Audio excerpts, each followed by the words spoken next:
কারাগারে শুরু হওয়া প্রেম এখন পূর্ণতা পেতে যাচ্ছে। বিয়ের পিঁড়িতে বসতে চলেছেন দুজন সাজাপ্রাপ্ত খুনি। কনে প্রিয়া শেঠ ওরফে নেহা শেঠ এবং বর হনুমান প্রসাদ 23 জানুয়ারি আলওয়ারের বারোদাম ওয়েভে বিবাহ বন্ধনে আবদ্ধ হবেন। রাজস্থান হাইকোর্ট এই খুনি জুটিকে বিয়ের জন্য 15 দিনের জরুরি প্যারোল মঞ্জুর করেছেন। সাজাপ্রাপ্ত আসামিদের এমন বিয়ে নিয়ে রাজ্য জুড়ে ব্যাপক চাঞ্চল্যের সৃষ্টি হয়েছে।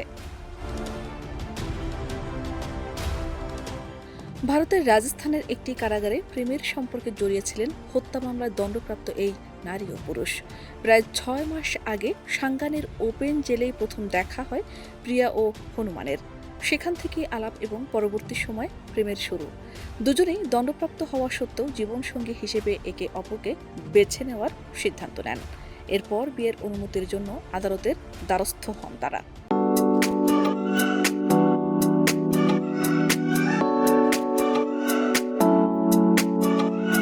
প্রিয়া শেঠ একজন মডেল। 2018 সালের মে মাসে টিন্ডার অ্যাপের মাধ্যমে দুষ্যন্ত শর্মা নামের এক যুবকের সঙ্গে বন্ধুত্ব করেন তিনি। উদ্দেশ্য ছিল অপহরণ করে মুক্তিপণ আদায়। প্রিয়া ও তার তৎকালীন প্রেমিক মিলে দুষ্যন্তের বাবার কাছে 10 লাখ রুপি দাবি করেন। পরিবার 3 লাখ রুপি দিলেও পুলিশের হাতে ধরা পড়ার ভয়ে প্রিয়া ও তার সহযোগীরা মিলে দুষ্যন্তকে নৃশংসভাবে হত্যা করেন।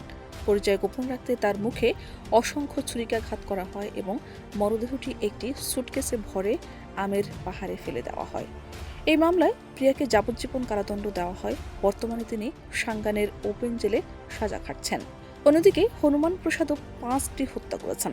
হনুমান প্রসাদ তার সাবেক প্রেমিকার স্বামী ও সন্তানদের হত্যা করেন। তার প্রেমিকা সন্তোষ আলোয়ারের একজন তায়কোন্ডো খেলোয়াড় ছিলেন।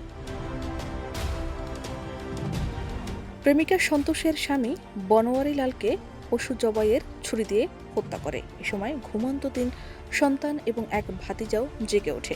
প্রত্যক্ষদর্শী সরিয়ে দিতে হনুমান 4 শিশুসহ মোট 5 জনকে নির্মমভাবে সেদিন হত্যা করেন। শাহনাজ পারভীন, দেশ রূপান্তর।